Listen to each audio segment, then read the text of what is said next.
myself, and today we're here to talk about car repairs.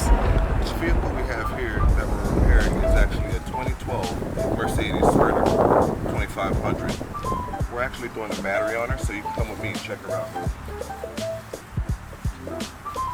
When the vehicle was brought to me, they brought the vehicle and said they're having a battery issue.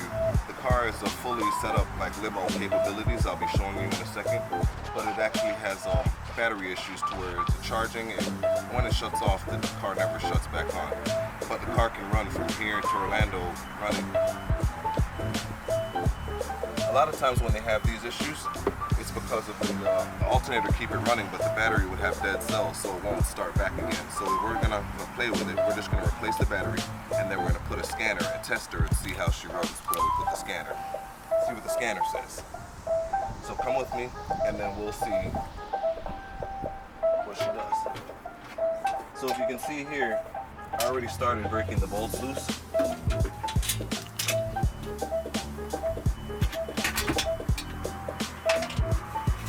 The bolts that came out is actually a 30 millimeter Torx, 30 millimeter male Torx. So just take the panel off. Try to keep the metal always away from the battery.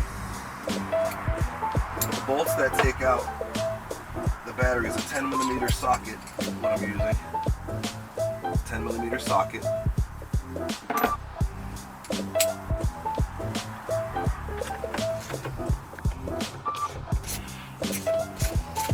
You don't have to use such long extension. I choose to use long extension because it keeps my hands out of the way when I'm taking everything loose. Always take the positive loose.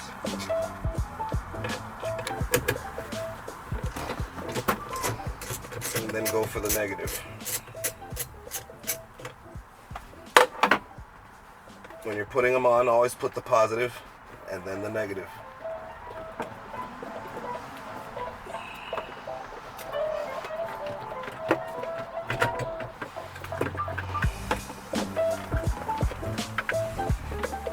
See, with this car, we can't guarantee anything until we put the new battery in scanner and then see what the scanner tells us, and then that'll tell us if we need to go further or if she's okay.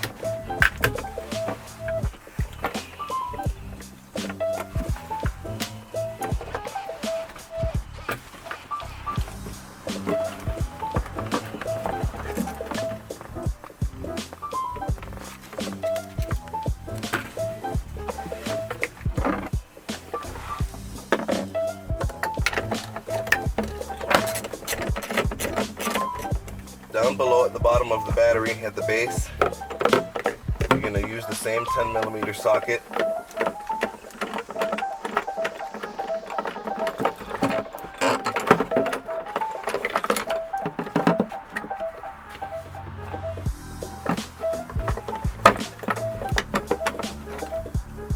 So it looks like it's two 10 millimeter sockets. Like I said, I'm a mechanic by trade. That's what I've been doing since the time I was 15. So, I don't own this vehicle, it's a customer's car. So you have to bear with me if it seems like some things I'm finding out while we're working.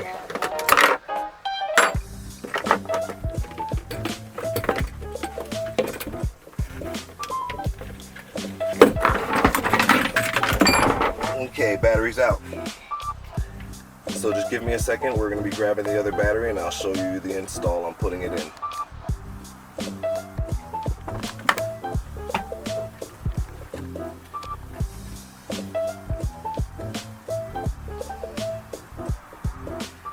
Okay, so we got the other battery in. She's right here. All we did is just placed her in. Here is a battery overflow for the drain. All you want to do is the reverse procedure of what you did when you took her out. So here's the reverse overflow. It comes from like the battery water. Even if you put fresh water in, there's batteries inside. There's a bunch of batteries put together, so they turn into battery acid. So the battery acid drain off is here, going to the bottom of the car because they don't want it to touch carpet, anything where it can actually ruin it, because battery acid's kind of dangerous once it goes in the battery and comes back out. So battery's in, got it connected. You want to put the 210s that were down here, you want to put those back in. Start those always. Don't use ever any kind of electric to start bolts.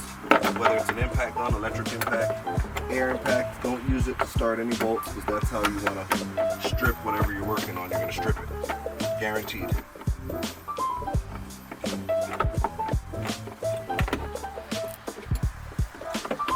You know, I'm not really a shade tree guy. I went to many colleges where I'm from. Went to hybrid school.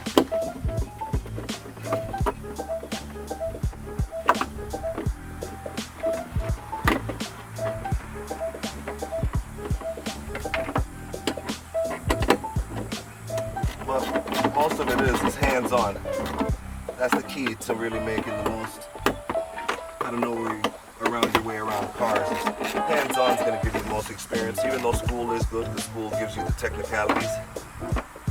But hands-on. Okay, you want to put the positive first. Always.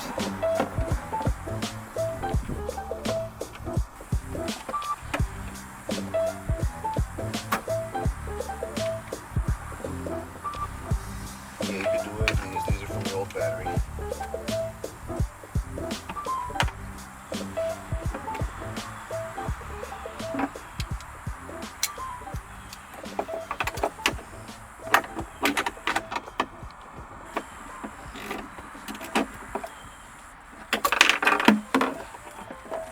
Okay, so we dropped our 10. Bear with me, give me a second.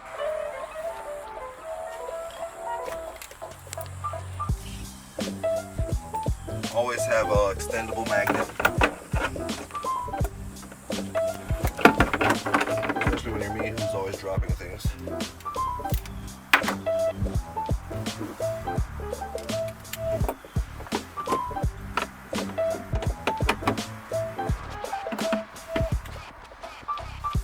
Yeah, always start the bolts by hand, and when you put in the bolts, if they're small bolts, don't use too much pressure. They don't take gorilla pressure or strong pressure in order to get them to be tight, unless it's a big bolt. And depending on what you're putting the bolt on, if it's a small bolt like going in an engine or anything like that, then you want to definitely have a torque wrench and have the torque specs. You don't just want to tighten that either, however you want to. It's actually the right way to do everything when it comes to mechanics. There's right and a wrong way. Okay, now, all you want to do is put your red cap on, battery cover cap, and then we have our black piece here. It's a battery tray cover.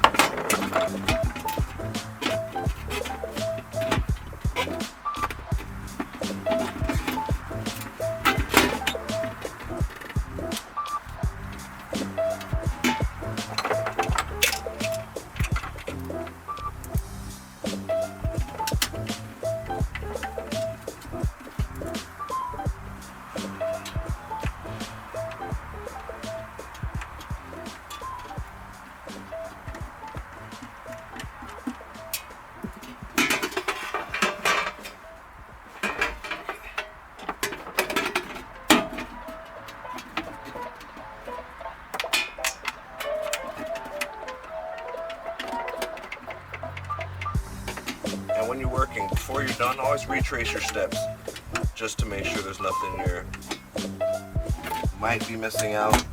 Nobody's perfect. Always retrace your steps just to see, just to make sure. It's always better safe than sorry.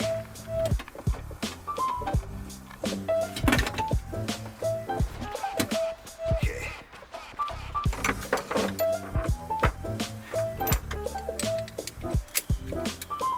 Now you go back for your 30mm Torx.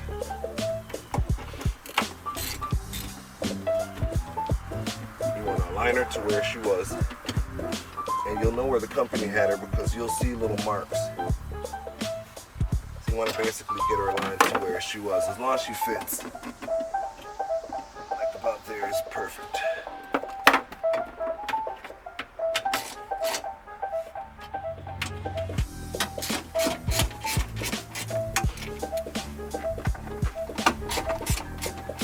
So if you bear with me just for a minute, now we're tightening these back down. I'm gonna go in my warehouse and just go grab a scanner, and then we'll scan her in 2 seconds and just see where she's at. Today, Junior? Okay, so now we have the scanner here that we're gonna put in this vehicle's OEB, but it is diesel. So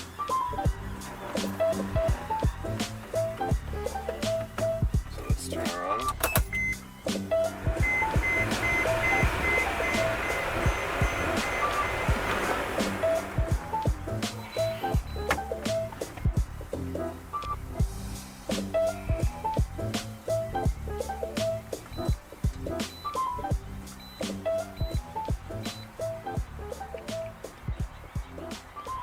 Okay, she is reading other ODB codes that do need to be repaired. So we're not going to worry about those right now because I didn't talk to the customer about those codes yet. So what I'm going to do is I'm going to come out of there and I'm just going to do a battery and charging system check.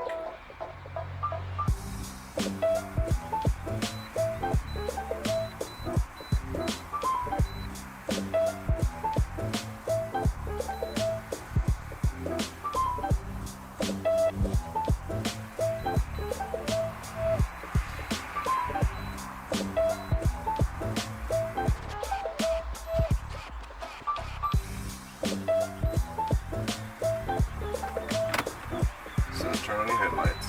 You want us to wait 20 seconds. So right now we're doing a battery monitoring system check. Seeing what kind of voltage the battery has, seeing if the battery is actually good. We just put a brand new battery, so we know she's good, but we just wants you to put you through the procedure to do the full check.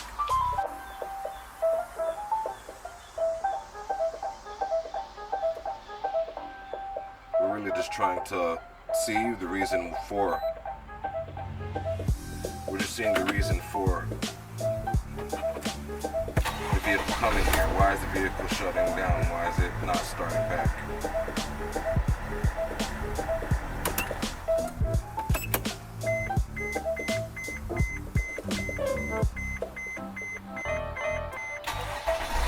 And this vehicle is a diesel, so that's why I give it a few seconds before we start. You like to heat the glow plugs before you just start the vehicle up. So it's the same procedure, only difference is you just want to let it wait a couple seconds because this vehicle is a diesel. Okay.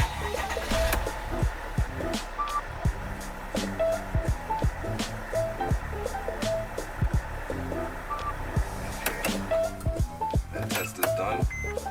You turn your battery ignition lights back on, but don't start the vehicle. Press continue. Battery status is good, but like I said, we kind of knew that because we just put a brand new battery. So now we're going to check the alternator because that's what we really want to see, is how is the alternator doing.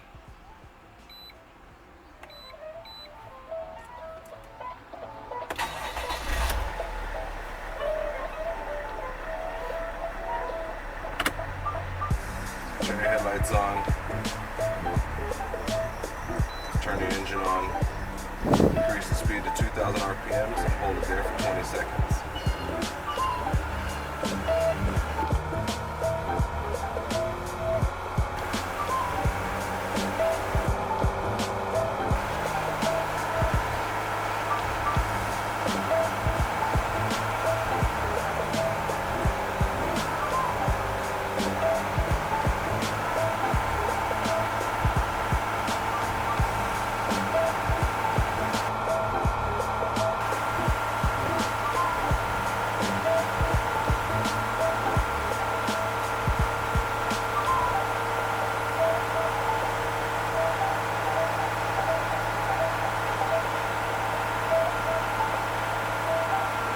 Okay, so after that 20 seconds, you return the engine idle back to normal and turn off your headlights.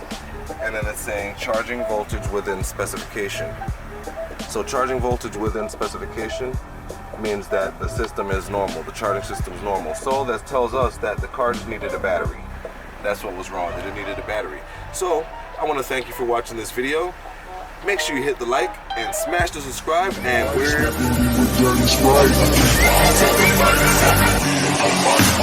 been a while out for the weekend. Me, myself, and all my 3 friends. Nigga feel like going in least in.